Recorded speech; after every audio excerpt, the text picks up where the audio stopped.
সালামু আলাইকুম। গেল 12 দিন যে আন্দোলন শুরু হলো, গত 2 দিন যাবৎ বাংলাদেশের গণমাধ্যম না বিশ্ব গণমাধ্যমে এই আন্দোলনের দৃশ্যপটগুলো আমরা দেখতে পাচ্ছি।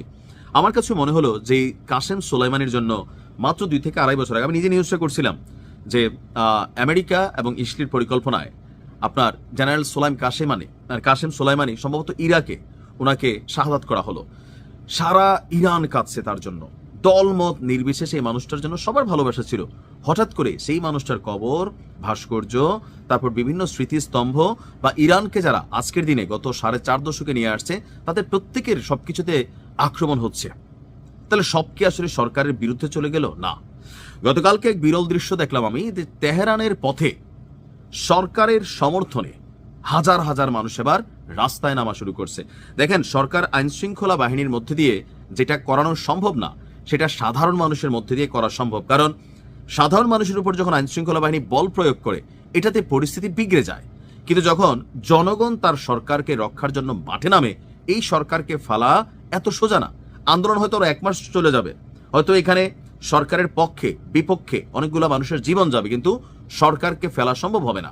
গতকালকে মোটামুটি আমরা সবাই, আমিও নিউজ করছি, বাট আমি বলছি যে এরকম হবে না, হয় না আলহামদুলিল্লাহ, যে গতকালকে রাশিয়ার বিশেষ সেই কার্গো বিমানে যেটার মধ্যে মাল মেশিনারিজ নিয়ে রাশিয়া পাঠাইছে, এই প্লেনে করেই প্রধান নেতা সহ উচ্চ পর্যায়ের যারা সামরিক অফিসার আছেন তারা সহ সবাই পালিয়ে যাবে। কেউ ফ্রান্সের আবেদন করছে, ফ্রান্স জানাইছে তাদের ইমিগ্রেশন থেকে অনেক আপনার ইরানের বড় বড় আর্মি অফিসাররা পাসপোর্ট চাচ্ছে, নাগরিকত্ব চাচ্ছে, আবেদন করতেছে যাওয়ার জন্য। একটা ন্যারেটিভ কিন্তু তৈরি হয়ে গেছিল। কিন্তু গতকালকে রাতে ঘটছে বিরল ঘটনা, যে হাজার হাজার মানুষ এই বর্তমান ইসলামিক প্রজাতন্ত্র সরকার অর্থাৎ সর্বোচ্চ নেতার অধীনে আজকের যে ইরান, সেই ইরানকে যারা ভালোবাসে তারা কিন্তু রাজপথে নামছে, বিক্ষোভকারীদের সামনাসামনি হচ্ছে। তবে এই সংঘর্ষ একটা বাঁধবে বড় আকারের, কারণ যারা বিক্ষোভকারী তাদের পেছনে আছে কারা? পশ্চিমা শক্তি।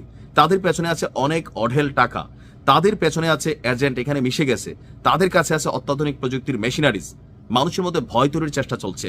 সো তারা সর্বোচ্চ লেভেলে ঝাঁপাই পড়বে। আপনি হয়তো আপনার পাশের এলাকার ছেলেটারে হাত দিবেন না, কিছু করবেন না, কিন্তু যে ভাড়াটে সে কিন্তু এখানে ঘটনা ঘটাই দিবে। এই মুহূর্তে সর্বশেষ আমরা যেটা দেখছি, ইরান সরকার গতকালকে রাত্রে থেকে কিছুটা পজিটিভলি ভাইব করারও কিন্তু অবস্থান তৈরি হচ্ছে। তবে একদিকে মানে এখন আসলে বলা যাচ্ছে না কি হবে পরিস্থিতি, তবে আশার বাণী হচ্ছে যে ওনার সমর্থনে মানুষ রাস্তায় নামছে। এমনকি শুধু তেহরানে না, ইরানের বিভিন্ন জায়গায় ওই যে এক জায়গায় সাহস করে নামলে হয় কি, যে কোনো আন্দোলন, এই যে এখন 31টা প্রদেশের 100 শহরে চলতেছে, এটা কি শুরুতে এরকম ছিল?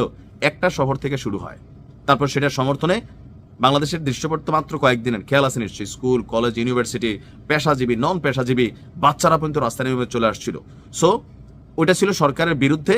ইরানেও গেল 12 দিন সরকারের বিরুদ্ধে ছিল, আজকে থেকে সেখানে সরকারের পক্ষে মানুষ রাস্তায় নামছে। এটা আমার কাছে মনে হচ্ছে বর্তমান যেই ক্ষমতাসীন সরকার আছে তাদেরকে হয়তো বাঁচাই দিতে পারে। তবে এটা আমি সিউরিটি দিয়ে বলতে পারতেছি না, এই কারণেই যখন নিউজ আমি পাবলিশ করবো, যাতে নিউজগুলো একটু আগে রেকর্ড করি, পরিস্থিতি যে কোনো মুহূর্তে যেদিকে মন নিতে পারে। বাংলাদেশ নিয়ে কেউ কল্পনা করছেন, আইডিয়া করছিলেন, বাট পরিস্থিতি হয়ে গেছে। তো রাজনীতিবিদ যারা বিরোধী দলের আছেন, ও যেসব মহিলারা সর্বোচ্চ নেতার ছবিতে বিড়ি জ্বালাচ্ছিল, এই সংখ্যাটা একটা বড় অংশ জেনজি। তারা চায় এখানে নতুনত্ব, তারা চায় এখানে পশ্চিমা সভ্যতা, কালচার, সংস্কৃতি। কিন্তু এটার বিপরীতে আসলে ভালো থাকার জন্য যেটা দরকার সেটা বোঝার জন্য একটা বয়স লাগে, উঠতি পোলাপাইন, শরীরে একটা ইয়া আছে। আর এখনকার আন্দোলনটা কেনিয়া মুদ্রার অর্থনৈতিক দর পতন তো হবেই। সারা পৃথিবীর বিরুদ্ধে একটা দেশ লড়াই করতেছে, তারা চারদিক থেকে নাকাবন্দি করে রাখা হয়েছে। নির্দিষ্ট কিছু মিত্র দেশ আছে, তারাও ওইভাবে এখানে বড় কিছু করতে পারতেছে না।